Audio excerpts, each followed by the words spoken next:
Gemma Mazur is a frontline police officer in Dumfries and Galloway. She's responded to hundreds of situations and knows just how easily things can turn nasty. Quite often at the time, you're just trying to get the situation under control, and your main priority is safety of everybody that's involved. Quite often it's after the event, once that person's maybe in police custody, that you can reflect on what's been said to you or what's happened to you, and it can take a bit of a toll on you. Because of the nature of their work, police are often subject to hate. Since April last year, some 25% of all recorded hate crime in Dumfries and Galloway was directed at police.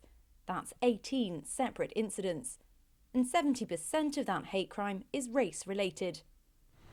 But the constabulary says it's not necessarily that police are targeted more often than others. Quite often the people that we're dealing with are already have come to the attention of police. They're already going through a process where they may be being arrested. They then turn those frustrations possibly against the uniform, possibly against the organisation, but forgetting that there's a person under that.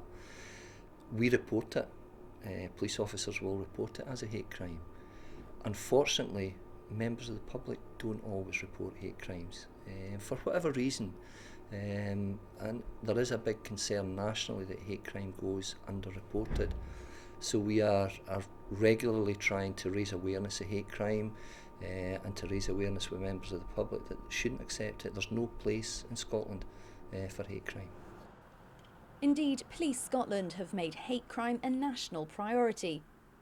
The police don't believe these statistics paint a true picture of hate crime in the community, and that's because so many victims just don't report hate incidents.